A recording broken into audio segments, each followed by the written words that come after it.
드라마를 맛보기, 파보기, 돋보기, 만보기. 여기는 드라마 보기. 안녕하세요. 드라마 보기의 우피입니다. 창섭입니다. 메이맘입니다. 네, 저희 드라마 보기는 하나의 드라마를 맛보기, 파보기, 돋보기, 만보기로 자세히 들여다보는 팟캐스트입니다. 오늘은 썸마이웨이 네 번째, 이제 마지막 시간 만보기 시간이고요. 맛보기는 에필로그 성격의 방송이고요. 파보기는 드라마 내용에 집중해서 이야기 나눠보는 시간. 돋보기는 드라마에서 우리가 생각해볼 만한 고민들을 나눠보는 시간. 네, 그리고 만보기는 마지막 정리하는 프롤로그가 아니고 에필로그가 맞죠? 이거 반대로 적었네. 프롤로그가 처음이고 에필로그가 마지막이죠. 예, 아무튼 마지막 정리하는 시간이고요. 오늘은 이제 만보기 시간인데요. 또 한번 근황 토크를 짧게 한번 해보고 하겠습니다. 또 일주일 동안 잘 지내셨는지 모르겠는데, 네, 어떻게 지내셨나요? 네, 우리 매맘님부터. 네. 날씨가 너무 좋아서. 그렇죠. 네, 단풍 구경을 가고 싶다는 생각이 드네요. 맞아요. 지금 또 단풍이 날씨. 절정이고, 네. 또 지금 녹음하는 날짜가 11월 6일인데 이제 뭐 위드 코로나 시대에 접어들면서 그래도 맞습니다. 이렇게 저렇게 좀 그 일상이 조금씩 이제 회복이 되고 있다 이런 느낌을 받고 있는 것 같습니다. 창섭님도 덩달아서 조금 이제 조금 바빠지실 것 같아요. 아무래도. 예, 지금 네. 좀 많이 바쁘고 있습니다. 네. 몸이 이제 아, 너무 피곤해서 지금도 아이고. 잠이 옵니다. 네. 그래도 뭐 일을 못 하고 있는 것보다는 그래도 네. 훨씬 낫지 않겠습니까? 일 안 하고 있을 때는 네네. 정말 일하고 싶다 맞아요. 했는데 막상 하고 나니까 좀 쉬고 싶다 이제. 맞습니다. 사람이 이렇게 간사할 수가 없어요. 정말. 맞습니다. 한 2주 일하면 그 생각이 쏙 들어가더라고요. 예, 아무것도 안 하고 2주가 싶다. 뭐예요? 일주일. 네. 아무튼 이제 올해도 2달이 조금 안 남았는데 아마 위드 코로나로 접어들면서 이제 다들 많이 바빠지실 것 같아요. 그동안 이제 밀렸던 것들을 다 이제 하게 되기 때문에 그런 상황 속에서 저희가 그래도 열심히 또 뭐 건강도 잘 챙기고 해야 되지 않을까 생각이 듭니다. 그래서 오늘 만보기 프롤로그인데요. 에필로그인데요. 네, 이게 제가 헷갈렸나 봐요. 적으면서 에필로그인데 뭐 드라마 속 OGT, 그 다음에 뭐 좀 뭐 OST 아니면 뭐 드라마 속 촬영 장소 이런 조금 뭐랄까 정말 현미경 같은 얘기들을 조금 해보려고 하고 그렇습니다. 그래서 지난 3번의 녹음 동안 또 못한 얘기들도 미련없이 다 이제 털어놓고 마지막 시간에 장소를 할 건데, 일단은 그 저희가 드라마 OST, OST가 있는데요. OST가 여러 가지 노래들이 있는데 사실은 이 드라마는 조금 아쉬운 게 그거였어요. OST를 딱 보통은 딱 들으면은 특정 장면이 생각이 나는 경우가 많거든요. 대표적으로 대장금 오너라 하면 이제 홍시 뭐 이런 거 생각이 나는데, 이 드라마는 그런 게 크게 없었던 것 같아요. 그러니까 이 드라마 일단 메인 OST가 B2B의 아이드 마이트테 라는 노래인 것 같아요. 네, 아마 다 아시는 느느느느느느느느 하는 이 노래인데, 이 노래가 이제 클로징 때 나왔고요. 클로징 때 나왔고, 그래서 그 예고가 나올 때 많이 나왔던 것 같고, 개인적인 느낌으로는 이제 어떤 사건이 해결될 때 많이 나왔던 것 같아요. 그러니까 이 사건이라는 게 막 심각한 뭐 암투 이런 건 아니고, 뭔가 그 주인공 커플 간의 그런 뭔가 오해나 망설이는 그런 것들이 뭔가 해결됐을 때 많이 나왔던 것 같아요. 네, 그래서 너무 많이 나온 노래다. 그래서 특정한 장면이 잘 생각이 안 나는 것 같아요. 그리고 이제 좀 유쾌한 분위기는 이제 허책 씨가 부른 쌈마이웨이라는 그 동명 타이틀의 노래가 있는데, 이게 이제 뭐 좀 유쾌한 분위기로 해서 어떤 사건을 통쾌하게 해결할 때, 그러니까 탁수 일당에 뭔가 어떤 음모를 저지하거나 이럴 때 많이 나왔던 것 같고, 아리 밴드의 덤 헤드, 이것도 이제 오프닝 음악으로 쓰였는데 비슷한 느낌이었습니다. 그리고 또 키이 씨의 굿모닝, 이런 것도 약간 썸 타는 분위기일 때 많이 나왔는데, 사실 이 드라마가 그것이 무한 반복되고 썸 타고 뭐 갈등 해결되고 탁수가 음모를 꾸미고 또 그러다가 탁수 또 쭉방한데 갈기고 이런 흐름이 반복돼서 굉장히 많이 나옵니다, 노래가.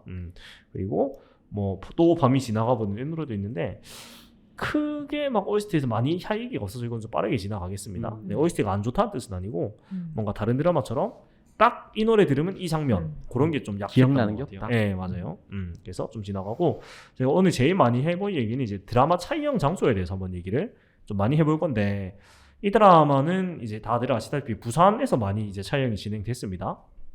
많이 진행이 됐는데, 일단 드라마 속에서는 그 장소가 이제 서울 성동구 옥수동으로 되어 있어요. 그 남일 빌라의 주소가 되어 있는데, 자, 여기서 저희가 첫 번째 의문을 풀 필요가 있는 게, 성동구 옥수동이가 왜 하필이면 그러니까 이 옥수동이랑 동네에 대해서 먼저 우리가 생각을 해봐야 되는데 뭐 서울 사시는 분들은 잘 아시겠지만 옥수동은 절대로 서민 동네가 아니다부터 출발을 해야 됩니다.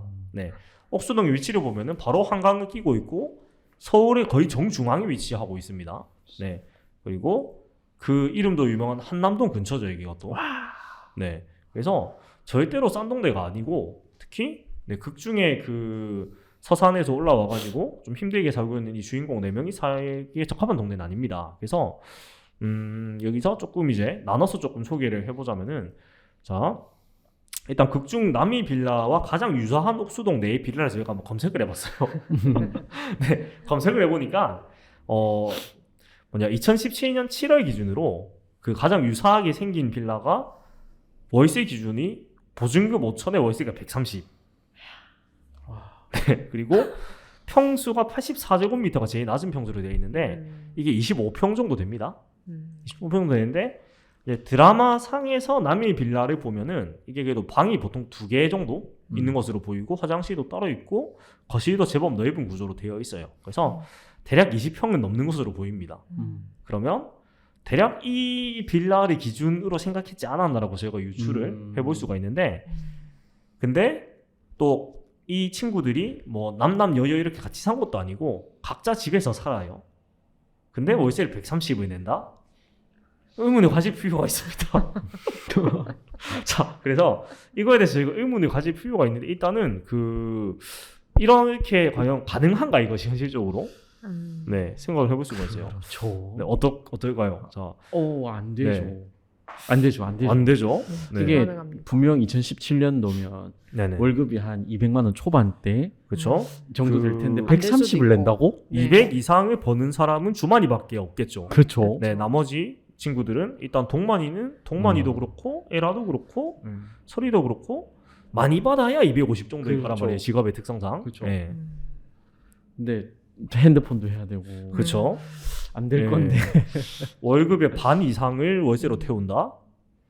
좀 될 수가 없는 것 같아요. 맞습니다. 될 수가 없는 것 같고 그러면 이게 이제 말이 되려면 어떤 가정을 해야 되냐? 네, 가정을 하려면은 이제 이 남이 빌라의 주인이 이제 복희죠. 예, 복희. 네, 복희인데 에라의 엄마인 복희라서 딸이 씨밖에 없다. 현실적으로 가능하려면. 맞습니다. 네, 그래서 사실 이 남이 빌라의 존재 이유 자체가 이제 에라 곁에 있기 위함이었기 때문에 이것을 한 30에 해줬으면 이제 100을 시원하게 깎아서 그러면은 가능한데 그거 말고는 사실 말이 안 된다. 네, 말이 안 돼서 이것이 좀 이 드라마의 가장 큰 설정 오류거나 아니면 복희의 재력을 과시하는 설정. 그럴 수도 있어요. 네. 그러니까 이게 왜 옥수동인지는 사실은 찾아봐도 뭔가 힌트가 안 나오더라고요. 네. 네, 그래서 좀 의아한 것 같고 자 그러면 옥수동 말고 다른 동네로 간다면 어떤 동네가 좋을지 좀 추천해 주시면 좋을 것 같아요. 이 친구들이 진짜 그 서울에 있으면은 어느 동네 정도가 적당할까? 서울에 있으면 네. 그 생각이 드는 동네가 바로 그냥 고시촌 쪽. 네. 신림동도 뭐 그 지역에 따라 다르겠지만 신림동에서 또 서울대 입구역에서 좀 더 들어가서 대학동으로 알고 있는데 완전 고시촌이 있거든요. 거기가 좀 월세가 많이 쌉니다. 대신에 역에서 굉장히 멀어요. 도보로 거의 불가능한? 도보로는 네. 한 30분 이상 걸립니다. 네, 최소 30분. 30분 이상. 버스 타고 한 10분. 네, 10분. 안 막힐 때. 맞아, 안 막힐 때. 30분이면 대략 한 2.5에서 3km 정도 되겠네요. 그렇죠. 네, 그렇죠. 2km 안팎 꽤 정도 거리가 되겠네요. 있어요. 네. 그러면 이 극 중에서 근데 이 주인공들이 버스를 타는 장면이 안 나와요. 생각해 보니까. 네, 생각해 보니까 버스를 단 한 번도 타는 장면이 안 나와요. 맞네요. 네. 자 그러면 이 묘사되고 있는 옥수동 내에 있는 남이 빌라는 걸어서 지하철에 갈 수 있는 범주라는 뜻이 되거든요.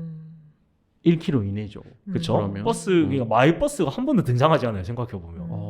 그러니까 늘 자차를 타고 오거나 아니면 걸어서 와요. 그렇죠. 네, 잘 생각을 해보면 마을 버스를 타고 들어오는 장면이 갑자기 생각이 나네요. 있어요. 설이랑 주만이가 그 버스 정류장 앞에서 예진이가 기다리고 있잖아요. 자고 있었던 것 같은데 갑자기 생각이 듭니다. 그 평상 있는. 네네, 평상 있는데. 그 슈퍼 있고. 네네, 그게 마을 버스로 추정이 되는데 그러면은 지하철역에서는 좀 멀지 않을까. 그러면은 말씀하신 대로 이제 그 대학로 네, 쪽에 예. 그쪽이 아니까 안쪽으로 들어가요. 그쪽으로 좀 오히려 유치할 수가 있겠다. 오히려 동네 분위기를 생각해 보면 네. 그렇지 않을까 맞아요. 드네요. 네. 청소님은 어떠세요? 또 다른 동네를 혹시 추천해 주자면 이 친구들한테? 서울 치면은 사실 지명은 잘 모르겠는데 네네. 예전에 한번 이태원을 한번 가본 적이 있는데 네네. 이태원도 보니까 산동네가 있더라고요. 이게 산동네 엄청 많죠. 네네네. 그런 쪽 아닐까 좀 좀 생각도 듭니다. 그게 무슨 동인지는 모르겠습니다. 그게. 네, 이태원을 저희가 지도를 한번 네. 찾아볼게요. 이태원이 사실 그 굉장히 번화가만 다들 생각을 하지만 네. 맞습니다. 사실은 산동네에 올라가는 예. 길이 좀 있더라고요. 맞아요. 네, 그 산동네가 있네요. 네네네. 네, 쪽으로. 그 용암 초등학교 쪽에 예. 너무 네. 붙어 있지 않나? 네, 이쪽에 있고 네. 그 우리가 익히 생각하는 이태원은 이제 이태원역, 예, 그러니까 역 근처. 이태원동의 밑부분 네네. 인 것 같아요. 예, 그래서 뭐 이쪽도 충분히 가능할 수 있겠다. 네. 그리고 이 용암 초등학교 쪽을 보니까 지하철역과 굉장히 멉니다. 그러네요. 예, 굉장히 멀고 이 세상이 좋아서 지도로 다 볼 수가 있다 보니까 예, 지형을 봤을 때 근데 또 산동네는 또 아니긴 하네. 예, 근데 약간 오르막 정도인 것 같아요. 예. 그래서 또 이런 동네도 좀 권할 수 있겠다. 그래서 어찌됐건 이 친구들은 그 딸 DC를 받아서 들어올 수 있었다. 오케이. 거의 성립이 된다. 된다. 네, 되는 거고 굉장히 부럽네요. 그리고 또 그 전세가 아니고 월세인 건 확실한 게 부키가 월세 얘기를 자꾸 해요 보면. 네, 그렇기 때문에 근데 왜 굳이 월세로 했을까? 전세는 하기 너무 말이 안 돼서 그런가 봐요. 네, 말이 안 된다고 그죠? 생각합니다. 말도 안 되죠. 전세 매매를 하려면은 네. 좀 말이 안 되네. 이게 지금 이 저희가 얘기 드렸던 이 월세 130 매매가가 5억이거든요. 2018년 기준으로. 네, 이 친구들이 5억으로 매매를 한다 말이 안 되는 거죠. 그렇죠. 예, 전세에도 거의 매매하고 큰 차이가 없기 때문에 보통. 그쵸. 네, 그래서 요 정도 일단 옥수동 극중 성동구 옥수동이 아니라 이 정도고 그럼 실제로 남이빌라는 어디 있냐? 실제로는 부산 남구 문현동 지게골에 있는 한성주택이라는 빌라입니다. 사실 여기는 뭐 워낙 드라마가 인기를 끌면서 뭐 굉장히 관광지로 많이 유명해졌죠. 그래서 많은 분이 찾아가 보셨을 거고 저는 안 가봤습니다. 저도 안 가봤습니다. 네. 저도요. 찾아만 보고 네. 맞아요. 이게 가본 적이 은근히 가지지가 않는 것 같아요. 오히려 부산에 그렇죠. 있다 보니까. 네, 그래서 저희가 얘기를 하면서 또 한성주택도 한번 찾아볼게요. 서울에 한성주택 굉장히 많네요. 네, 사실 한성주택이면 13차까지 나오네. 네, 문현동 한성주택을 해야 되나요? 네. 네, 이거를 보면은 나오네요. 지게골력. 야, 딱 봐도 고바이네. 네, 빡세 보이네요. 빡세다. 와. 네, 딱 봐도 빡세 보이고. 예. 그러니까 오히려 이게 그 당연하지만 네, 이 동네가 그 동네네요. 네. 근데 아니, 근데 그래도 지하철이랑 가까워요. 그러게요. 가깝네요. 맞죠? 네, 실제 오. 남의 빌라 모델인 한성주택은 네. 지하철과 굉장히 가깝습니다. 오, 지금 가깝네요. 보니까. 예. 바로 뭐. 예, 이 정도는 걸어서 거의 역세권이라고 볼 수 있을 정도. 거의 뭐 한 5분? 안 금방 가겠네. 300m예요. 이 정도면은 굉장히 좋은데. 아, 근데 한 가지 네. 딱 간과한 점이 있어요. 네네. 평지가 아니잖아요. 아, 그쵸. 오르막이죠. 오르막이잖아요. 산이죠. 힘들어요. 예. 산이라서 여기서 근데 대중교통이 안 잡히는 걸로 보아서 걸어가야 된다. 다리 운동. 네. 지게골역에서 굉장히 가깝습니다. 네. 네. 일단 그런 위치에 있고, 네. 그 보니까 그 익숙한 지형이 딱 나옵니다. 네. 지형이 나오는데 그 앞에 얘기했던 그 마을버스 하차하는 곳은 또 다른 동네인 것 같아요. 네. 그런 모습이 있는 데가 안 보이고 일단 여기 버스 운행을 안 하기 때문에 네. 거기는 또 어디일까? 또 궁금해지네요, 갑자기. 네. 아무튼 이런 동네였고 다음으로 이제 남이바는 또 전혀 다른 동네에 있습니다. 네. 남이바는 이제 부산 진구 범천동 호천마을에 있고 문현동과 범천동은 굉장히 멉니다. 꽤 되죠. 네, 많이 멀죠. 네. 꽤 거리가 있는 곳인데 이제 드라마 속 남이바는 호천마을에 있는 한 가정집 옥상이에요. 네. 그런데 이제 지금은 그 호천마을 만리산 공영주차장 옥상공원이라는 곳에 남이바를 따로 꾸며놓았고 실제 드라마 촬영 장소는 아닙니다. 당연히 이제 가정집이었기 때문에 이렇게 차이가 있고 편집을 정말 잘 해놓은 것 같아요. 이렇게 보면은 전혀 다른 곳에 있는 곳인데 이제 한 곳인 것처럼 굉장히 잘 짜깁기를 해가지고 네, 사람들이 잘 눈속임을 했다. 네, 생각이 들고 그 남이바에서 내려다본 전경은 당연히 이제 호천마을에서 내려다보는 그 야경이 되겠습니다. 그 정도 되겠고 그리고 그 황장호 체육관, 네, 코치림의 체육관은 이제 중앙역 바로 뒤편에 있는 비욘드 가라지라는 곳인데 여기가 이제 원래 복합문화공간이었습니다. 네, 이었는데 지금은 제가 알기로는 카페가 된 것으로 아는데 공연장으로 또 표기가 돼 있거든요. 네. 저기서 공연을 해본 적이 있어요. 진짜요? 네. 어떤 공연이었나요? 그때 무슨 무용이랑 네. 그다음에 음악이랑 같이 오. 이렇게 하는 공연이 있었는데 아, 뭐였지 하다가 보니까 장소 보니까 알겠더라고요. 네, 아무튼 또 그런 저도 여기서 어떤 행사하는 거 제가 그냥 구경을 간 적이 있어요. 네. 네. 그리고 노티스 1950이라는 카페로 돼 있는 것 같은데 네, 맞아요. 이게 지금도 그런지 잘 모르겠어요. 2년 전까지 그랬던 거 같아요. 네. 네. 그래서 곳에 어떻게 됐는지는 사실 지금 확인이 좀 잘 안 되긴 하는데, 네, 이게 원래 이제 그 곡식 창고였다고 합니다. 근데 여기를 이제 바꿔가지고 그렇게 사용을 하고 있고, 지금은 네, 뭔가 망한 삘이 나는데, 예. 다른 데가 나오네요. 네. 어쨌건 지금은 정확히 어떻게 운영이 되고 있는지 지금 확인이 잘 안 됩니다. 예, 그 최근에 블로그 이런 것도 다 18년, 19년 이때라서 네, 지금은 다시 빈 공간이 되었나 싶기도 하고 그렇습니다만 아무튼 여기였고 그리고 개인적으로 제일 신기했던 게 그 극 중에서 대천 가리비 축제하는 예, 대천 해수욕장 네, 너무 여기가 멀다. 이제 보령인데 여기가 알고 보니까 일광해수욕장이었습니다. 너무 멀다. 네, 기장 일광해수욕장이었습니다. 정말 저는 이거 찾으면서 되게 놀랐어요. 예, 사실 전혀 생각 못했거든요, 이거는. 예, 전혀 생각 못했는데 그래서 일광해수욕장에서 이 대천 가리비 축제 이렇게 찬 곳으로 네, 나왔었고 그 이제 동만과 에라가 첫 키스하는 카페가 이제 에스페랑스라는 요 카페인데 여기가 생각보다 원래 유명한 집인 것 같아요. 쭉 보니까 그래서 당연히 뭐 경치도 좋고 하거니와 네, 요거는 아니고 일광 에스페랑스 찾아보니까 일광 해수욕장 정중앙에 있네요 거의. 네, 프랑스어로 희망과 기대를 뜻한다. 네, 그리고 뭐 굉장히 커피가 굉장히 비쌉니다. 비싸다. 저런 데는 원래 비싸잖아요. 그쵸? 7,000원. 네, 근데 뭐 핸드드립은 원래 그 사람 인건비가 있기 때문에 예, 그렇고 사실 뭐 바닷가이기 때문에 네, 그런 가격대는 좀 있겠는데 네, 원래 이게 뭐 커피로 유명한 집이더라고요 보니까. 예, 아무튼 이런 곳이었고 그 다음에 이 사고 쳤어요 모텔. 네, 여긴 또 해운대구 송정동이었습니다. 풀하우스. 이게 이제 풀하우스 민박이라는 민박집인데 여기는 이제 입구랑 계산대까지만 이제 나왔고 이제 내부는 세트장으로 이제 되어 있었고 그리고 그 내 친구의 어린 시절 나오는 서산 바닷가 그 소꿉놀이 하던 곳으로 나오는 거기가 기장에 있는 오랑대 공원이었다. 네, 그래서 공원이 어디죠? 오랑대 공원이 어디냐면은 일광 해수욕장 가는 길일 거예요 아마. 네. 그래서 요거 위치를 보면은 지도가 안 나오네요. 안 잠깐만요. 나오네요. 천천히 찾아서 편집하죠 뭐. 네네.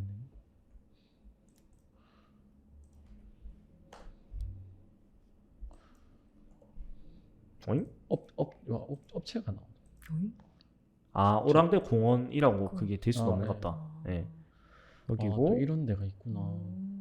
네 오랑대 공원이 그 어디쯤이냐? 아난티 저희 있는 데는. 아난티.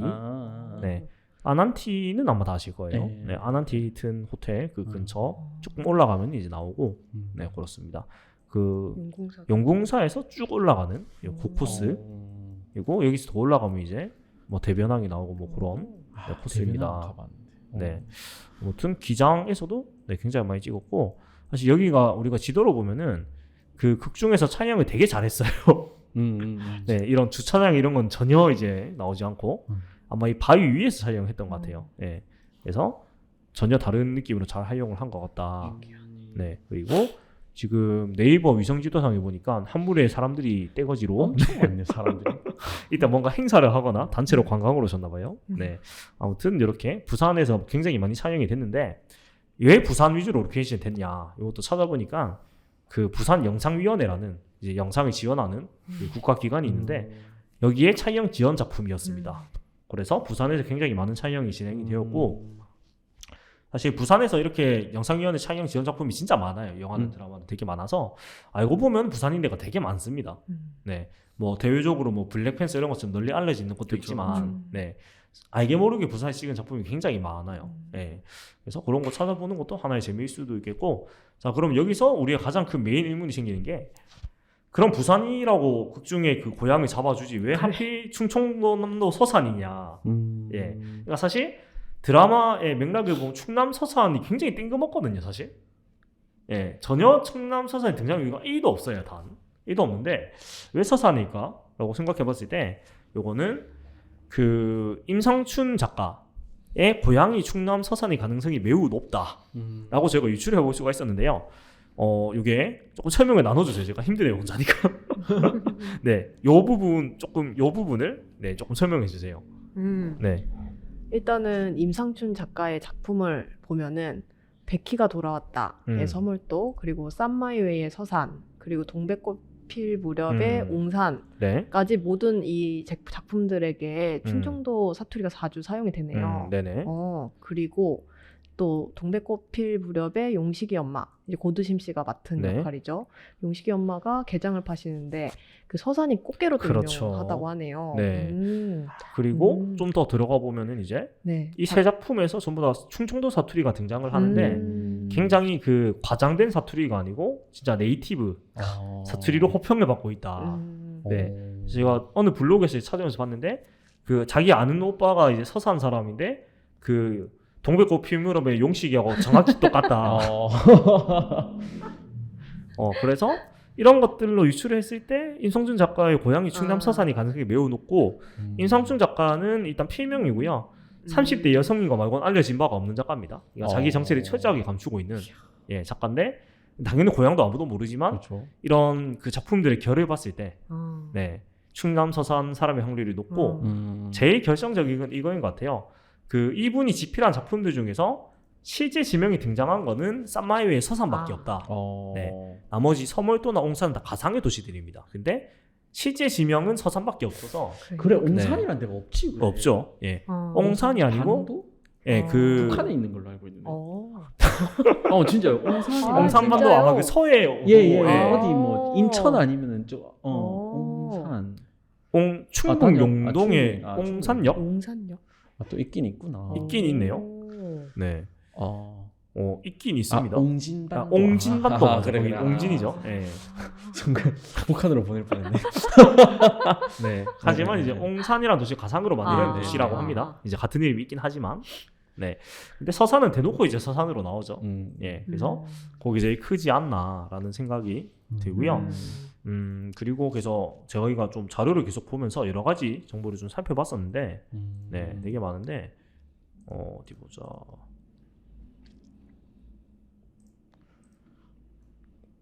네, 그래서 이 작가님의 그 작품들을 좀 살펴보자면, 임상준 작가님의 작품을 보자면은, 여러 가지 공통점들을 저희가 발견을 할 수가 있었어요. 뭐 백희가 돌아왔다 쌈마의 동백꽃 필무렵 이게 이제 가장 대표작이라고 얘기를 할 수가 있는데 특징이 세 작품 다 일단 그 평범한 사람들이 등장을 한다. 그러니까 일반 이제 막 뭐 재벌 이런 게 아니고 일반 서민들이 등장을 하고 그다음에 이 사람들이 평범한 삶에서 뭔가 그 일상의 소중함을 전달하는 내용이 주고 그다음에 그 미워할 수 없는 등장인물들 그러니까 약간 악역 비슷한 애들이 나오는데 그러니까 뭐 백희가 돌아왔다의 최필립 씨, 동백꽃 필무렵의 뭐 이규성 아니면 요 오정세 씨 같은 이런 분들이나 아니면 쌈마이에서도 뭐 탁수 이런 애들이 나오는데 사실 이 친구들이 악당이라기보다는 그냥 좀 밉상 그냥 뭐 얄미운 정도? 그냥 있을 법한 있을 법한 그러니까 막 정말 인간 쓰레기 이런 캐릭터는 안 나온단 말이죠.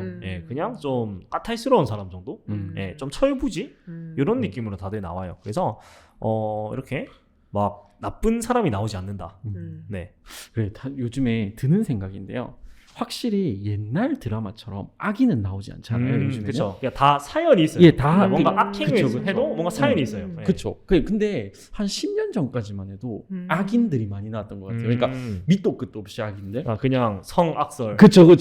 근데 요즘에는 이제 그 사람들에게도 모르겠어요. 그 사연을 보여주잖아요. 그럼 이 그쵸. 사람 왜 이렇게 될 이런 수밖에 이유로 없었던가. 인해 가지고 뭐 예. 예. 아 그런 게 또 요즘 드라마의 또 그게 아닌가 맞네요. 싶긴 하네요. 그래서 너무 사회가 이 혐오로 만연해서 그런가. 그럴 수도 있고. 예. 그러니까 다- 건선징악이 많았잖아요. 그쵸. 옛날에. 예, 맞아. 예. 맞아요.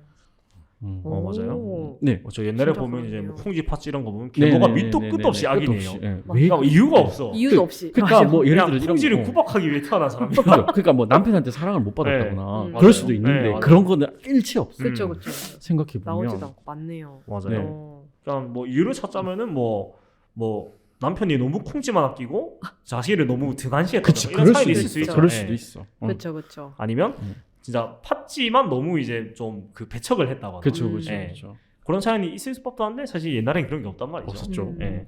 그래서 그런 게 있는 것 같고 그리고 이 작가님 특징이 이제 대체적으로 시골이 배경이다. 예. 물론 쌈마이웨에 있는 그건 서울로 나오긴 하지만 그래도 서산이 굉장히 높은 비중을 가지고 있고 나머지 작품들은 아예 시골이 전부 다 배경입니다. 네. 그리고 대체로 바다를 끼고 있는 섬이나 옹산도 이제 바닷가 마을로 이제 등장을 한 특징을 가지고 있고 서산도 당연히 바다고 그렇죠. 그래서 재밌는 게 그 다 어업과 관련된 일을 합니다. 이 아무래도 작가님의, 바다가 예, 있으니까. 맞네요. 그 주인공이나 아니면 주인공 가족들이 오. 그래서 이걸로 유추해봤을 때 이 작가님의 집이 어부가 아닌가 이런 유추를 좀 해볼 수가 있는 것 같아요.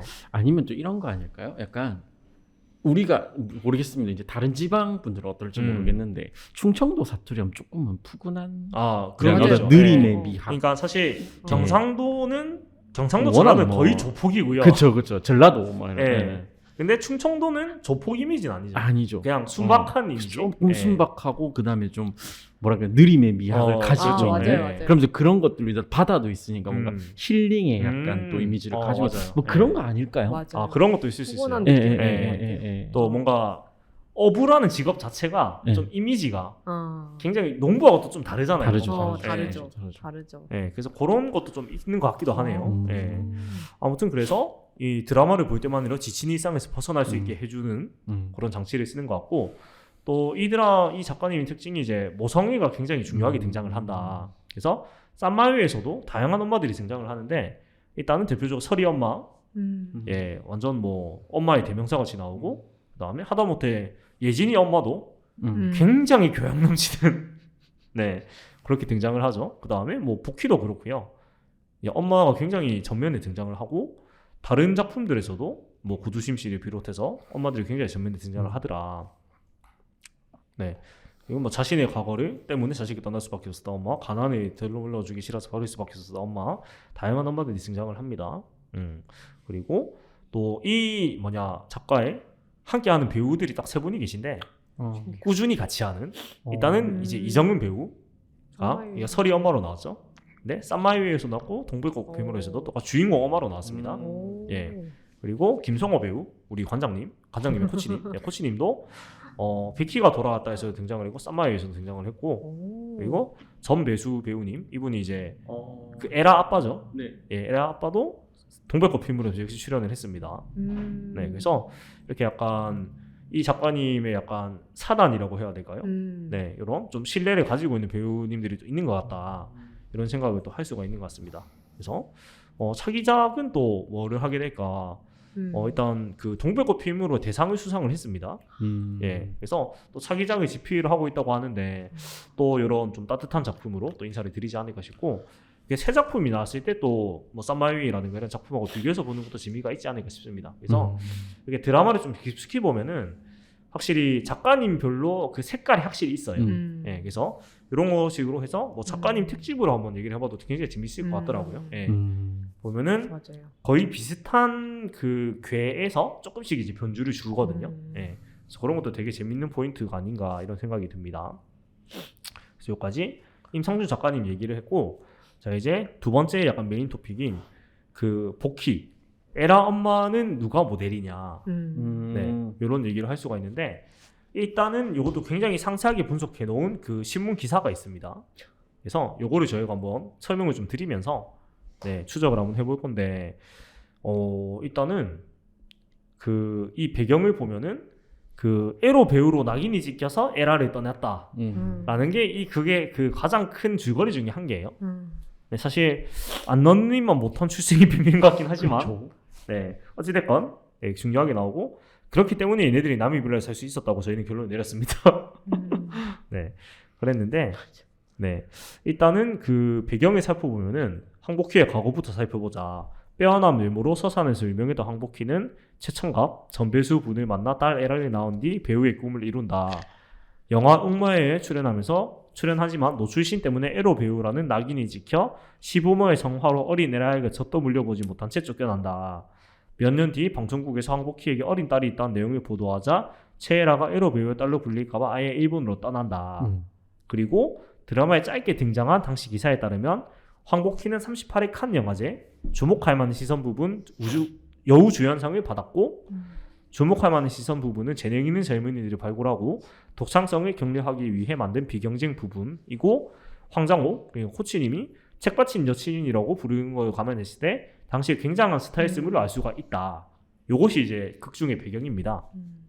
네, 배경인데 일단은 그 모델이 일단은 젖소부인 바람난내라는 네, 이런 영화가 있었죠. 예, 사실 에로 영화의 대명사입니다. 에마 부인과 젖소부인이 예, 대명사죠. 보지는 못했는데 하도 많이 들어가지고 거의 이제 진짜 많이 들어. 네, 거의 대명사죠 진짜. 그쵸. 양대 부인이 대표죠, 대표. 그렇죠, 대표인데 이제 그분이 이제 배우 진도희 씨라는 분이고, 근데 이 작품은 95년 작품인데 에라는 89년생이기 때문에 그러면 옥마에는 아마 88년 영화일 것이라고 보입니다. 네, 그러면 일단 이 진도희 씨는 아니다. 네, 이 복희의 그 롤모델이 아닌데 여기서 이제 시대 역사 공부로 좀 들어갑니다. 재미있게도. 자, 88년 영화란 말이죠. 옥마야가 유추를 하건데, 근데 80년대는 극장용 1호영화의 전성기라고 볼 수가 있다고 합니다. 그래서 당시에 이제 정윤희, 안소영, 이보희, 나영희, 이기성 같은 이제 탑 여배우들이 사실은 이런 극장용 에러 영화 옥마야 같은 작품에 거의 대부분 출연을 했었고, 뭐 강수현, 원미경 씨 우리 다 아는 분들이죠. 네. 이런 분들도 다 이제 이런 극장용 에러 영화에 출연해서 파격적인 노출을 선보였다. 그래서 이 당시 왜 그러냐면은 80년대 이제 전두환 정권 시절에 이제 3S 정책, 이제 스포츠, 그 다음에 섹스, 나머지가 뭐였죠? 스크린 아닌데 알았는데 갑자기 생각이 안 나네요. 생각이 안 난다. 네, 이참에 또 복습을 하도록 합시다. 3S 스크린 맞잖아요. 예. 스크린. 그러니까 뭐 그 복합된 거였군요. 네. 아무튼 그런 거였는데 그렇다 보니까 이런 극장용 에로 영화들이 거의 영화의 주류였단 말이죠. 이 당시가. 네. 근데 또 에로 배우라는 표현 자체도 90년대 에로 비디오 시대가 본격화되면서 등장을 했고, 요것은 이제 아까 말씀드렸던 95년 젖소부인 바람났네로 에로 배우라는 용어가 이제 그 메인으로 올라왔다고 합니다. 그렇기 때문에 한복희는 에로 배우로 불릴 수가 없었다는 거죠. 고증을 해보자면. 네. 그냥 이제 노출을 한 여배우 정도로밖에 불릴 수가 없는데 시대적으로 에로 배우라는 건 사실 좀 어폐가 있고, 그리고 일단은 15회 드라마상에서 이제 에로 배우 황복희 미혼모였나라는 다큐를 하면서 이제 사정을 하게 되는데, 일단 에로 배우라고 언급한 것 자체가 좀 안 맞기도 한데 이제 당시 이제 좀 그 제일 큰 게 그거예요. 당시에 이제 황복희가 PD에게 내가 에로 배우야? 노출만 가지고 사람 난도질해서 배우 하나 죽여놓고 평생 에미 노릇까지 못하게 만들었으면 됐지? 라고 따지는 장면이 나오는데, 이 부분 역시 당시 시대상을 감안하면 이해가 쉽지 않다라고 하는데, 왜냐면은 노출을 아무도 안 할 때 했으면 이제 이런 좀 손가락질을 받을 수 있겠으나 앞에서 좀 말씀드렸듯이 거의 모든 탑 배우들이 이런 이제 노출이 있는 영화를 찍었단 말이죠. 그렇기 때문에 딱히 이런 노출이 있는 작품에 출연했다고 해서 이런 비난을 받지 않는 시대였다. 네. 그러니까 기본 값이었던 시대고, 게다가 황복희는 칸에서 상까지 받았다. 그러니까 오히려 이제 뭐 예를 들면 이제 뭐 박서단 배우 이런 느낌이어야 되는 거예요. 기생충에 나온 오히려 이런 느낌이어야 되는데 무슨 죄인처럼 이렇게 하는 것 자체가 좀 이상하다. 네. 그렇고 가만히 이제 참작해줄 수 있는 포인트가 있는데, 요거는 좀 소개를 해주세요. 네. 네, 참작할 수 있는 포인트. 참 뭐 어떤 결혼을 했잖아요. 그렇죠. 결혼을 했으니까 아마 이제 시부모님 눈에는 조금 그렇죠. 눈에 차지 않았을 그렇죠. 수도 있어요. 그렇죠. 네. 며느리가 이런 그쵸. 노출 영화를 찍었다. 그죠. 저 시대에 그렇죠. 네. 네. 내 아들의 여자가 그러니까 이래 버리면 이제 그렇죠. 이게 그러니까 그럴 우리 수도 있을 집 것 같아요. 며느리로서는 부적합하다. 그렇죠. 할 수도 특히나 있는 거. 여배우잖아요. 그렇죠. 여배우면 그때 당시에 뭐 이제 에라 아버지는 또 아니시겠지만 여배우면은 뭐 한창 재벌과 그렇죠. 또 재벌과의 네. 또 시집가는 약간 그때는 그런 게 맞아요. 많았으니까 아마 뭐 그런 사회적인 상황을 봤을 때는 또 어느 정도 수긍이 가지 않나 그렇죠. 생각하고 저 근데 또 제 생각에는요 사실 여기서는 음. 에로 배우라는 걸 주목할 게 아니고 미혼모라는 거에 대해서 좀 그렇죠. 주목을 해봐야 될 것 네. 같아요. 그러니까 이게 극 중에서 미혼모라고 콕 그쵸. 집어서 말을 하진 않긴 하는데 네. 그 과거 상황을 보면은 그렇죠. 결혼식을 올리지 않은 것으로 보여요. 그렇죠. 네. 왜냐면은 뭔가 그 과거 장면이 나오잖아요. 네.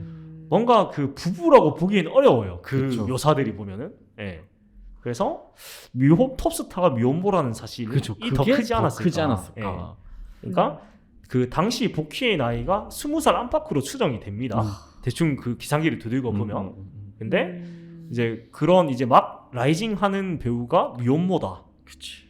뭐 지금이야 뭐 사실 흔한 일이 됐지만은 그렇죠. 당시에는 사실 있을 수 없는 일이라는 인식이었단 말이죠. 10년 전까지만 해도 미혼모하면은 그러니까 지금이야 워킹맘이 뭐니 하면서 이제 막 사람 많아졌다기보다 수면에 드러났지. 미혼모 싱글맘 오히려 응원해주는 분위기죠. 그렇죠. 근데 예전 한 10년 전까지만 해도 그쵸. 다들 그러니까 대책 없는 아이, 대책 없는 여자라는 게 있었으니까 맞아요. 저 때는 좀 심하지 않았을까요? 맞습니다. 그래서 이런 문제로 하면 좀 이해가 된다. 하지만 이제 에로 배우라는 걸로 사회적으로 지탄을 받는 건 좀 이상하다. 네. 그리고 사실 여기서 그 과거 영상에서 그 에라의 그러니까 할아버지 할머니가 나왔으면 오히려 설명이 잘 됐을 것 같은데 그러니까 한 장면만 그러니까 우리는 너를 며느리로 받아들일 수 이런 게 나왔으면 오히려 깔리바이가 딱 맞을 것 같은데 그런 거를 빼는 바람에 오히려 조금 이게 좀 미심적인 게 많아진 것 같아요. 예. 물론 그 할아버지 할머니 섭외하면 또 비용이 늘기 때문에 그런 게 있었던 것 같은데 네. 그 한 장면 때문에 또 섭외를 해야 되니까요. 맞아요. 그런데 좀 아쉬운 게 에라의 엄마나 아빠나 다 20대 초중반밖에 안 됐는데 너무 그 배우가 그대로 가서 좀 어색한 게 없지 않아 있었습니다. 맞네요. 네. 과거 해상신이 생각이 아역이라도 네. 아역이라도 좀. 네. 그러니까 아니면 정말 메이크업이라도 혼신의 메이크업을 한다든지. 그러니까요. 특히 에라 아빠는 너무 그냥 에라 아빠예요. 네, 맞아요. 네. 근데 여기서 또 재밌는 게 뭐냐면 그때 당시 20대랑 맞아. 지금 40대 맞아. 그런 것도 있죠. 맞아. 그러니까 그걸 또 생각해 보면 그걸 감안하면 맞아요. 에라 아빠도 어부기 때문에 그쵸, 아마 좀 노화가 빨랐을 네, 것이다. 많이 빨랐을 네. 거예요. 네. 그 맞아요. 생각도 못했네요. 맞네요. 그렇게 생각하면 또 그렇죠. 그렇게 생각해야 돼 지금. 그렇죠. 그렇게 생각해야죠. 네. 아무튼 이렇게 또 추적 올리가 좀 해볼 수가 있는 것 같고, 네.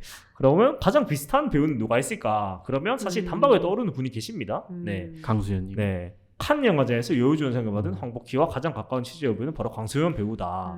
강소연 씨가 87년 영화 씨바지로 베니스 영화제에서 여우주연상을 수상했다고 역시 이 작품이 이제 노출 연기가 있다 보니까 여러 가지 상처를 받았다고 합니다. 그래서 강소연 씨는 인터뷰에서 씨바지가 야한 영화라고 생각하지 않았는데 언론의 관심은 배의 뜻인가 노출 연기에만 초점에 맞춰서 상처를 많이 받았다고 언급을 한 적이 있는데 하지만 그렇다고 해서 노출만 가지고 사람을 난조해서 배우 하나 죽여놓은 수준 아니었고 오히려 베니스 여우주연상으로 시대를 풍미한 국민배우 반열에 올랐고 실제로 강수연 씨의 그 이미지가 굉장히 클래스가 있는 배우입니다 지금도. 네, 맞습니다. 그리고 저도 어렴풋하게 생각이 난 90년대 강수연 씨의 그 입지라는 게 그 완전 어나더 레벨로 언론에서 그 묘사를 했던 걸로 제가 기억을 하거든요. 난정이. 여인천하죠. 네. 그렇죠. 난정이. 맞네요. 네. 그러니까 이게 이제 이런 거를 봤을 때 사실은 좀 이제 안 맞는 거죠. 네. 이런 노출 있는 작품을 하고 비슷하게 상처를 받았지만 굉장히 탑 클래스 이상의 배우로 평가를 받는 게 강수연 배우인데 복희가 이렇게 좀 일본으로 도망까지 간 건 좀 이상하다는 거죠. 네. 어렵죠. 그래서 물론 이제 뭐 복희는 비경쟁 부분 수상자고 이제 강소연 배우는 경쟁 부분 수상자라서 뭐 레벨이 조금 다르긴 합니다. 그래도 이제 세계 유수의 영화제에서 상을 받은 거는 굉장히 업적인 게 분명하기 때문에 네 이런 건 좀 이상한데 결정적인 오게티가 한 개가 있는데 이 기자님 진짜 대단한 것 같아요. 뭐? 결정적인 저래? 오게티가 있는 게 그 복희가 상을 받은 게 39회 칸 영화제인데 39회 칸 영화제는 85년에 열렸습니다. 네. 그래서 88년 작품이라고 친다면은 3년의 차가 있으니까 42회 칸 영화제라고 했어요. 정확하게는 맞는데 이까지는 사실 작가님도 하기가 어려웠을 것이다. 진짜 디테일하시네. 네. 진짜 디테일. 신민섭 기자와 조재진 프리랜서 이 두 분이 정말 디테일한 취재를 통해서 대단하다 진짜. 그래서 이 열쇠를 풀었는데 그래서 결론을 내자면은 복희는 강소연 배우를 롤모델로 한 것이라고 생각을 하는 게 맞겠다. 하지만 당시에 이런 그 노출 있는 작품을 했다고 해서 막 매장을 당하고 이렇게 막 손가락질 받는 시대는 절대 아니었다. 고평가를 할 수가 있겠습니다. 하지만 복희는 이렇게 일본에 건너가서 부자가 돼가지고 나미 빌라를 사고 나미 빌라가 지금 재개발을 기다리고 있는 것으로 보이기 때문에 결론적으로는 굉장한 그 신의 한 수지 않나. 그렇지 않나. 이렇게까지 좀 생각을 이어가 볼 수가 있는 것 같습니다. 그래서 이 드라마의 두 가지 요소를 조금 얘기를 해봤습니다. 장소하고 이 복희의 실제 모델. 그리고 좀 짧게 이제 한 게 있는 게 동만이랑 탁수가 동갑이 아닙니다. 그래 와우. 이것도 좀 사실 놀랍네요. 저는 당연히 동갑인 줄 알았거든요. 저도 근데 친구라고 생각을 했어요. 찾아보면서 보니까 동만이는 29이고 탁수는 31살이에요. 근데 극중 묘사를 생각해보면 단 한 번도 둘이 탁수가 형이라는 얘기가 나오지 않습니다. 탁수가 화날만 하네요. 그러니까 탁수 입장에서 빡칠만한 게 두 살이나 그렇죠. 형인데 동만이는 싸가지고 계속 반말하고 한 번도 형이라고 안 해요. 그렇죠. 맞을 그러니까 만했지. 심지어 이제 어. 운동 선배잖아요. 그쵸. 그러면은 그치. 사실 운동계에서 인연이 엄청난 그 한해 같은 선배인데 그쵸. 아무리 악연이라고 해도 동만이가 잘못했다. 동만이가 이거는 기본적으로 잘못했다. 잘못했다. 박서준 잘못했네. 동만이가 기본적으로 이 뭔가 좀 잘못한 게 있다. 그렇기도 하고 사실 우리가 이제 그 탁수가 형이라고 생각을 할 수 없었던 게 이 탁수를 맡은 배우분이 김건우 배우인데 이분이 92년생이에요. 막 그러니까? 30 되셨네요 이제. 이제 막 30이었고 이제 쌈마이를 할 때는 26밖에 안 됐었단 말이에요. 진짜 근데 박서준 씨가 88년생이에요. 그렇다 보니까 또 김건우 배우가 뭐 노안이거나 그런 것도 아니고 딱 자기 나이 같이 생겼어요 보니까. 그렇죠. 그렇다 보니까 전혀 형일 거라고 생각을 할 수가 없었던 그런 것도 좀 있었던 것 같아서. 근데 굳이 왜 탁수를 형이라고 설정했는지가 좀 의아하긴 합니다. 네, 좀 의아해요 진짜. 그러니까 뭐 탁수가 혼자말로 저 어린 놈의 새끼가 이런 걸로 나왔으면 그쵸. 납득이 됐을 건데. 전혀 그런 건 없었죠. 그러니까 약간 대인배 앞에 같기도 하고. 맞아요. 오히려 대인배일 수도 오히려 있어요. 대인배 같으니까 오히려 2살 대인배일 수도 운동 후배가 막 기어 그치. 오르거든요 사실. 그치. 그러니까 사실 승부 조작이 지가 이제 제한한 죄가 있긴 하지만 어찌되건 공범이거든요. 동만이가 받아들였기 때문에. 그쵸. 그리고 탁수가 무슨 공갈을 한 것도 아니고 그치. 거래를 한 거잖아요 사실. 그렇죠. 그러니까 하부하에 한 거기 때문에 탁수가 막 뭐 잘못했다고 말하기도 애매해요 사실. 그치. 일방적으로. 근데 공범인데 동만이는 2살이나 후배인데 그냥 버릇 없게 군단 말이죠. 그래서 이게 좀 의아하다. 의아해요. 많이 의아. 그래서 탁수가 형이고 모두 인지를 했으면 탁수 편도 좀 있었을지도 모르겠다. 그럴 수도 있겠다. 그런 생각이 좀 들었습니다. 그런 게 있었고 그 다음에 저희가 중간에 찾아보다가 또 약간 전혀 생각지 못한 설정이 한 개가 있었는 게 그 찬숙이가 나옵니다. 이 회에서 이제 갑자기 그 부자 의사와 결혼을 하는 고교 동창 찬숙이가 나오는데 알고 보니까 찬숙이가 그 PD 경구하고 CC였다. 와우. 그러니까 이게 그 드라마 홈페이지의 설정을 보면은 이제 등장인물 설정 다 그렇게 나오는데 정말 뜬금없었어요. 그러니까 극 중에서 일단은 찬숙이가 같이 풍물패를 했다는 것도 아무도 인지를 못했고요. 그러니까 그런 회상신이 아예 없죠. 전혀 없었어요. 대사 중에서도 없었던 것 같은데요. 그러니까 그 인물 설정을 보면 찬숙이가 지응을 쳤다고 나와요. 그러니까 정말. 에라가 장구를 치고 그 경구가 그 상모를 돌리고 그 뭐냐 찬숙이가 지응을 쳤다고 나오는데 전혀 그런 언급도 없고 장면도 안 나와서 이 무슨 약간 잃어버린 설정인가? 그러게요. 그러네요. 그래서 약간 뭐랄까 인물 설정을 나중에 빼는 게 낫지 않았을까 싶은. 사실 전 찬숙이하고 경구가 선후배인 것도 몰랐어요. 언급이 없잖아요. 그렇죠. 그러니까 좀 이상해요. 저는 그냥 모르는 사람인 줄 알았어요, 사실. 저도요. 왜 굳이 저렇게 넣어놨을까? 그러니까요.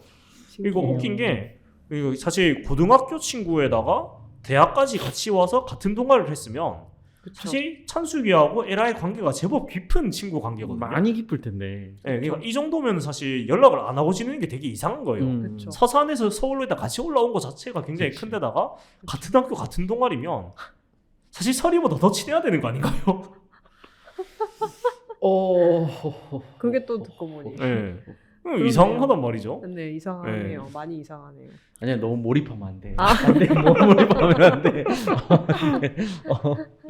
그래서 뭐 파보기 시작하니까 좀 그러니까요. 의아한 부분이 많습니다. 예. 어. 그러니까 찬숙이 입장에서는 이 결혼식에 초대를 한 게 뜬금없는 게 아니에요. 생각해 보니까 그렇네요. 고향 친구의 대학교 동아리까지 같이 했는데 초대를 안 하는 게 이상한 거 아닙니까? 이상한 것 같은데. 그렇죠. 예, 초대를 네. 안 하면 찬숙이가 정말 인간이 좀 이상한 인간인 거죠. 그렇죠. 예. 물론 이제 뭐 일을 하고 하면서 바빠져 교류를 못 할 수는 있지만 결혼식에 초대를 하는 건 너무나 당연한 것이다 이것은. 그렇죠. 예. 맞습니다. 근데 극 중에서는 찬숙이가 되게 무슨 한 10년 만에 연락한 것처럼 나와서 예, 좀 뜬금없었다. 그런 부분을 얘기를 할 수가 있었던 것 같습니다. 그래서 이렇게 뭐 찾아보다 보면 굉장히 많은데 이런 디테일들이 얘기하면 너무 많으니까 이쯤에서 좀 정리를 하도록 하고요. 혹시 생각나는 것도 있으세요? 혹시 생각나. 이런 좀 의아한 부분들? 그렇게 사실 그렇게 깊게 생각해 보지 않았어. 그쵸? 맞아요. 사실 그렇게 아니 뭐 칸 영화제가 뭐 39회가 뭐 85년이든 뭔 상관이야? 라는 생각을 되게 사실 많이 그쵸. 하고 있었거든요. 네. 맞아요. 근데 또 이런 약간 덕후들이 있습니다. 이런 네. 디테일하게 파는 이런 덕후들이 있고 또 뭐 저희 얘기를 들어보시고 또 봤는데 이런 게 있다. 이런 게 있을 수도 있습니다. 있으시면 뭐 댓글로 남겨주시면 네, 저희가 더 재밌게 한번 생각을 해볼 수 있을 것 같은데 근데 저희는 이 정도가 좀 의아했다. 그리고 팩트 체크를 해보니까 이런 팩트들이 있었다. 이 정도로 볼 수가 있겠고 그 임상춘 작가의 다음 작품도 이제 충청도 사투리를 쓰거나 충청도가 배경이면은 거의 서산 사람이 확실하지 않다. 그렇죠. 그치, 그치. 실시할 수 있습니다. 네. 네, 의도적으로 이제 다른 동네를 갈 수도 있을 것 같아요. 자기 정체가 밝혀질 것 같아서. 네, 아무튼 그 저희가 앞에 했던 그 이번 생은 처음이라도 약간 비슷했거든요. 작가님의 그런 게. 그래서 제일 부러운 사람들인 것 같습니다. 그 배우 김승수 씨가 맞나? 김승수 씨. 이승수 씨인가? 근데 배우 이름이 생각이 안 나는데 라스에서 그분이 그런 말을 했어요. 아무도 나를 모르고 돈을 많이 벌었으면 좋겠어요. 네. 최고네요. 그런 삶을 살고 계신 분입니다. 아무도 나를 모르고 돈을 많이 버는 분. 일상생활에 전혀 지장이 네, 없고. 진짜 맞아요. 진짜. 네. 거의 이제 그거죠. 이제 그 슈퍼히어로 같은 거죠. 그렇죠. 네, 아무도 내 정체를 모르지만 사실 굉장한 그런 능력을 가지고 있는. 한 번쯤 근데 이런 생각 한 번쯤 해보지 않나요? 그렇죠. 네네. 뭐 아무도 들어서 나를 뭐, 모르지만 사실은 그쵸. 되게 유명한 사람인 거지. 그쵸. 네. 스파이더맨처럼. 맞아요. 정말. 그렇죠. 스파이더맨이나 슈퍼맨이나. 그쵸. 네. 어. 아니면 우리나라로 치면 이제 우레맨. 우리 너무 같다. 너무 같다. 네, 이건 너무 너무 같다. 같다. 너무 같다. 우리 언제쯤 80년대 그래. 너무 같다. 뭐 가까이 가면 이제 뭐 네. 은밀하게 위대하게 김수현 씨 뭐 이런 거. 네. 맞네요. 아니, 뭐 그런 벡터맨. 아, 벡터맨 정도. 벡터맨. 벡터맨 벡터맨. 나갔다. 네. 벡터맨. 그 정도는 벡터맨이 그 원래 본캐는 뭐죠? 그냥 대학생인가? 그 뭐 태권도 무슨 맞아. 선수였던가. 운동 선수로 다 네네네. 나오죠. 맞아. 네네네. 태권도, 복싱, 네네. 유도. 네네. 벡터맨. 네, 사실 추억. 벡터맨도 언젠가 한번 다뤄보고 싶은데 진짜네요. 그러네요. 벡터맨이 사실 우리나라 그 특수 촬영물의 전설의 그쵸. 명작이기 전대물의 때문에 명작이죠. 벡터맨이 당시 시청률이 40%가 넘은 걸로 알고 있습니다. 맞아요. 예. 그거 아세요? 그때 메두사로 나온 게 메두사로 나온 맞아, 분이 예. 지금 한의사 하고 계신다고. 맞아. 오. 네. 근황 올림픽인가에서 나왔더라고요. 맞아요. 예. 오. 당시에 메두사가 더 인기가 많았던 네, 훨씬 이뻐가지고. 메두사의 미모에 맞아요. 대단한 분이시네. 네. 네. 맞아요. 그래서 뭔가 드라마도 좋지만 이런 그 어린이 드라마나 네. 특촬물 뭐고 요정컴미, 요정 마수리. 예. 사실 마수리가 진짜 레전드이기 때문에 마수리가 레전드죠. 사실 벡터맨 마수리 라인이 진짜 너무 레전드라서 그렇죠. 예.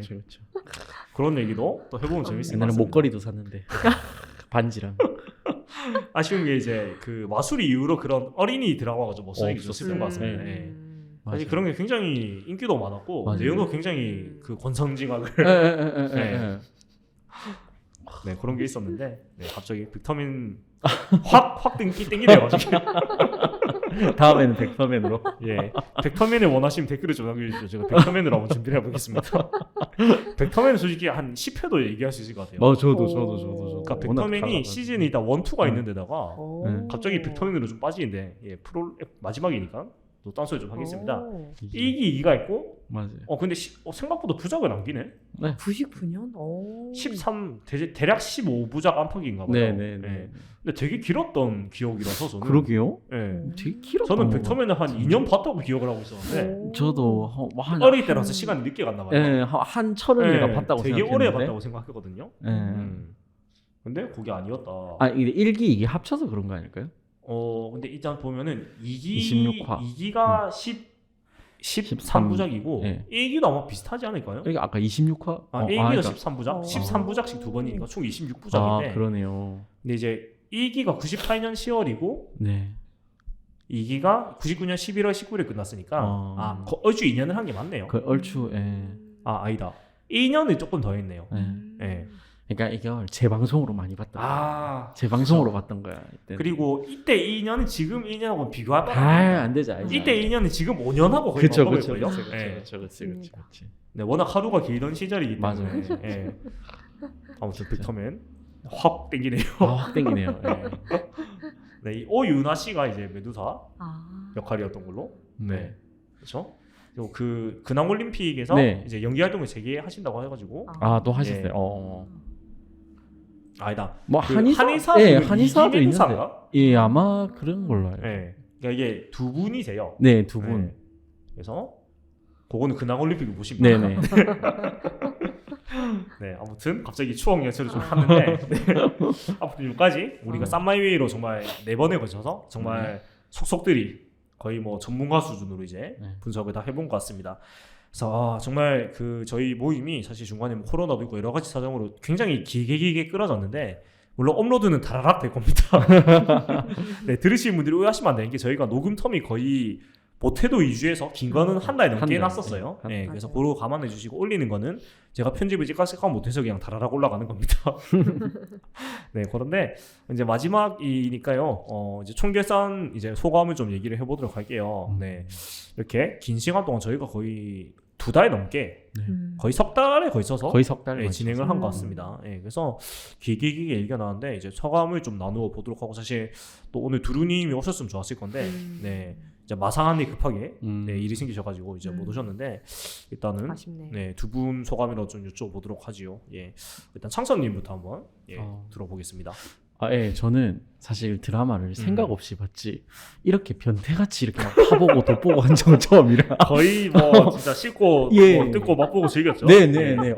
이게 그래서 이제 드라마를 좀 어떻게 봐야지 재밌는가 반전 포인트를 약간 그런 거부터 시작해서 이제 고증이 정말 중요하구나. 그리고 정말 기자님들 변태들이 많구나. 그 생각을 많이 했어요. 아주 재밌었습니다. 네네, 좋습니다. 자, 그리고 사실 또 되게 멘트를 많이 쳐주셔가지고 그렇습니까? 네, 되게 좋았던 것 같습니다. 맞아요. 메이멈님도 어떠셨는지? 맞아요. 저도 창선님과 마찬가지로 이렇게 한 드라마에 대해서 이렇게 오랫동안 그리고 이렇게 디테일하게 얘기를 한 게 처음이어가지고 이 부분이 되게 굉장히 재밌었고 좀 뜻깊게 좀 보낸 것 같고 그리고 또 한편으로는 이게 4년 전 드라마인데도 4년 동안 정말 많은 게 변했구나를 그렇죠. 세상이 너무 많이 변한 것 같아요. 새삼 느끼게 됐네요. 맞습니다. 그래서 저도 너무 재밌었습니다. 네. 그래서 드라마가 진짜 시대상이 제일 큰 것 같아요. 영화와 다른 점이 정말 그 시대상을 정확히 표현을 하고 우리가 좀 지나고 봤을 때 이때가 굉장히 많은 변화가 있었다 이런 거 딱 확 체감을 하게 되는 것 같아요. 확실히 지나고 나서 보니까 그렇네요. 맞아요. 그때는 사실 전혀 인식을 못했던 것 같거든요. 그게 당연했죠. 맞아요. 당연했죠. 네. 그리고 이런 게 특히 이런 지상파 드라마들이 특히 큰 것 같아요. 사실 OTT 작품들은 이런 건 조금 떨어지는 것 같아요. 시대상을 반영하고 이런 거는. 최근에 뭐 OTT 많이 있지만 뭐 오징어 게임이 시대상을 대단히 많이 반영하진 않거든요. 그렇죠. 그러니까 물론 이제 뭐 그 정도로 목숨 걸고 할 정도로 사는 게 힘들 정도는 있지만 봤을 때 2022년 이런 세상이었지는 사실은 그건 아니죠. 네, 옛날부터 그랬으니까. 그렇죠. 사실 그런 그러니까 큰 돈에 대한 욕구, 일확천금에 대한 욕구 이런 건 사실 언제나 있는 거기 때문에 네. OTT 다른 작품도 뭐 DP 이런 작품들이 시대 반영이 좀 있긴 하죠. 그렇죠. 그렇긴 하지만 이렇게 지상파 드라마처럼 피부에 와닿는 정도는 아닌 것 같다. 네. 그런 게 있는데 그래서 지상파 드라마의 가치도 좀 생각해 볼 수 있지 않나. 사실 또 뭐 PPL 이런 것도 사실 시대상을 정확히 반영하는 것 중에 한 개라서. 네. 최근에 지리산에 그 뭐고 에그드랍 나온다고 욕 많이 먹고 있는데 예, 그 지리산에서 가장 가까운 에그드랍이 70km 떨어져 있다고. 근데 이런 것도 사실 나중에 돌아보면은 이런 것도 웃고 지나갈 수 있는 시대상이 되는 거죠. 아, 정말 PPL이 심했구나. 그다음에 에그드랍이 이 당시에 인기가 있었구나. 그치. 그러니까 한 4년 후에 에그드랍이 망할 수도 있잖아요. 그러니까 한참 그 카페벤의 열풍인 것처럼. 그 뭐죠? 그 뭐 대만 카스테라? 그것처럼 네, 그런 것처럼 제일 대표적이잖아요. 네, 그게. 네. 그렇게 될 수 있기 때문에 어쩌면 드라마라는 게 좀 하나의 사료가 되지 않을까라는 생각도 사실 들어요. 시간이 지났을 때. 네, 그래서 이렇게 드라마를 들여다보는 거에 대한 또 하나의 가치를 또 생각해 볼 수 있는 것 같습니다. 아무튼 정말 오래오래 길게 좀 끌었는데 또 열심히 와주셔가지고 너무나 감사드리고 저희 1001은 지금은 하나의 그 지원 사업에 선정이 돼가지고 참여를 같이 하고 있는데 사실은 그게 아니더라도 그냥 사적 모임으로 이제 사적 모임이 문제가 없으니까요. 네. 진행을 또 해볼 생각이 있기 때문에 앞에 말했던 벡터맨이라든가 네. 네, 요정 다양한 요정 컴비 요정 네, 컴비. 다양한 작품들로 또 같이 얘기를 해보면서 또 그 옛날도 한번 추억해보고 또 이런 놓쳤던 부분들 한번 디테일하게 벡터맨도 진짜 뭐 많을 것 같거든요 보면은. 그럼요. 네. 그래서 그렇게 한번 들여다보도록 하겠습니다. 마수리도 하시죠. 마수리 마수리. 반올림 해야 돼요 그러면. 반올림도 좋죠. 반올림 진짜 맞아요. 빼놓을 수 없습니다. 그럼요. 얼마나 이뻤는데. 맞아요. 사실 고아란가? 그 당시 고아라 씨가 진짜 장난 아니었죠. 정말 인기가 엄청났습니다. 그럼요. 네. 그럼요. 반올림 맞네요. 네. 그리고 뭐 시트콤적으로도 할 얘기 많고 뭐 엄청 많아요. 근데 옛날에. 남자 셋, 여자 셋은 저희보다 좀 예, 맞아요. 그쵸. 저희는 이제 논스톱부터 출발해야죠. 예. 저희는 이제 유논스톱부터 출발해서 그렇죠. 논스톱 3, 4, 하이킥. 그쵸. 맞습니다. 논스톱으로 보는 대학생활의 호구도 얘기를 해보죠. 그렇죠. 그 양반으로 공부를 안 합니다. 네, 아무튼 여기까지 사설은 줄이도록 하고요. 네, 쌈마이웨이 또 함께해 주셔서 감사드리고 또 재밌는 드라마로 또 인사드리도록 하겠습니다. 지금까지 드라마 보기였습니다. 재밌게 들으셨다면 구독과 좋아요 부탁드리겠습니다. 고맙습니다.